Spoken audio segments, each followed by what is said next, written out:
Assalamu alaikum and welcome back to Reflection, where we explore the deeper meanings of the Qur'an through the lens of Tafsīr al-Mīzān. What is real and what merely appears to be? Why does falsehood seem to surge so high while truth flows quietly underneath? And in a world flooded with noise, how do we discern the substance from the form? The Quran doesn't merely issue laws or commands. It speaks in parables, signs, and symbols that reveal the metaphysical structure of reality. One of the most beautiful and profound parables appears in Surah Al-Ra'd, that is Surah number 13, verse number 17, where God says in the Quran, He sends down water from the sky, and valleys flow according to their measure, and the flood carries a swelling form, and from what they heat in the fire to make ornaments or utensils, there rises a similar form. Thus does God set forth parables of truth and falsehood. As for the form, it passes away as scum, but that which benefits people remains on the earth. Thus does God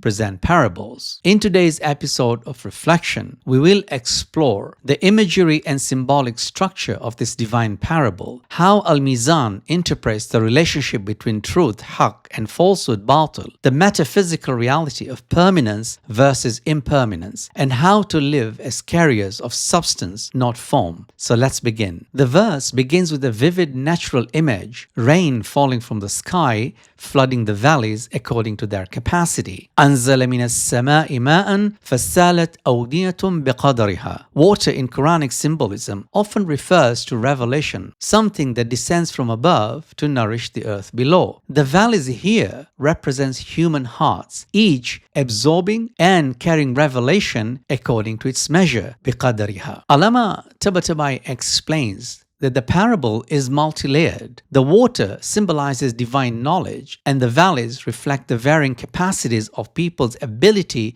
to absorb truth based on their spiritual refinement. But as this water rushes through, what appears? فَاحْتَمَلَ السَّيْلُ زَبَدًا رَابِيًا. The flood carries swelling form. The form zabad rises above the surface. It looks impressive, draws attention, and it seems to dominate the scene. But it has no substance. It's not the water, it merely rides on it. Pause for a moment. Have we become fixated on what rises and floats rather than what sustains and nourishes? Are we drinking from the source or distracted by the surface? The verse continues by drawing a second image. وَمِمَّا يُوقِدُونَ عَلَيْهِ فِي النَّارِ زَبَدٌ مِثْلُهُ. Just like molten metal in fire produces scum, so too does the intense process of worldly production, be it for jewelry or tools, results in surface waste. Both parables, the form on the flood and the scum in the fire, illustrates the nature of falsehood, Bāṭil. It rises quickly, catches the eye, pretends to be something, but offers nothing lasting. As ḥAllāmah Ṭabāṭabāʻī explains, falsehood is not independent. It always attaches itself to something real. Like form, it only exists on top of water.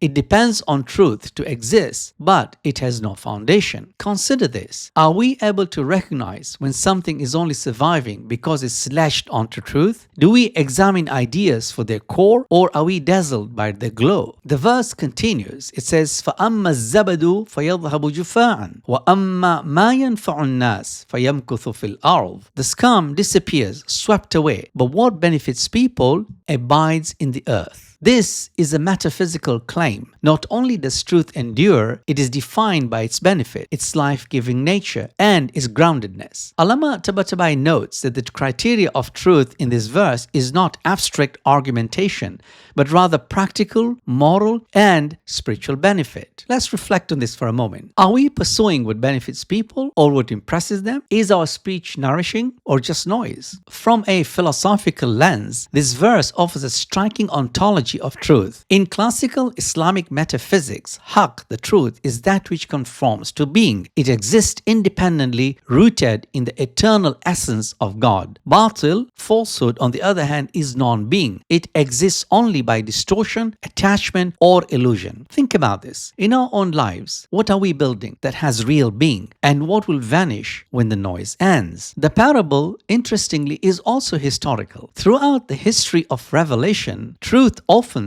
seemed small compared to the empires of falsehood, yet it was truth that endured. Prophet Noah built an ark while the majority mocked him. Prophet Abraham challenged idol worship. Prophet Moses stood against Pharaoh. Prophet Muhammad faced immense opposition. These were not populist movements, but expressions of substantive revelation. Forms surrounded them: noise, spectacle, tyranny, but the truth, the Ḥaqq they embodied remained. Take a step back. What causes us to fear when truth seems outnumbered? Do we equate size with strength, or do we trust divine permanence? The verse continues and it tells us, فَسَالَتْ أَوْدِيَةٌ بِقَدَرِهَا. So the valleys flowed, each according to its capacity. The valley here symbolizes the human heart. Not all vessels hold truth equally. A pure heart reflects truth like a mirror. A clouded heart resists it. This reflects the concept of tazkiyah, purification of the soul as a way to let divine truth settle. Ask yourself, how deep is my valley? Do I make space for truth or fill myself with distraction that blocks it? Today, it seems we live in what could be called form culture. Rapid trends and vanishing memes, reactive outrage, shallow commentary. But what remains? Integrity, worship, service, and knowledge. This parable invites a shift from spectacle to substance. Pause for a moment and reflect. In the legacy I leave, am I scattering form or cultivating something that will remain after I'm gone? Finally, Ḥaqq, the truth, is not just an idea. It's a living, divine presence. In Shia theology, the Prophet embodied the truth, and Imam Ali alayhi salam declared, I am with the truth, and the truth is with me. To live truthfully is not just to affirm beliefs. It is to become aligned with the divine current of being. A moment of reflection. Am I embodying the truth or merely admiring it from afar? What would it mean for Ḥaqq to flow through me? So in today's reflection, here is the final takeaway. Truth in the Qur'an is measured by its benefit and permanence, not its spectacle. Falsehood rises with flair but vanishes. It has no rootedness. Our hearts must be purified vessels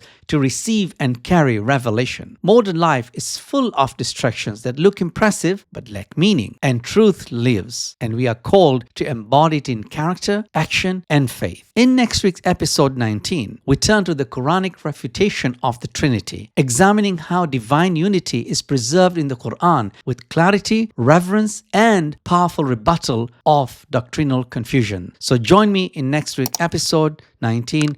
Wassalamu alaikum wa rahmatullah.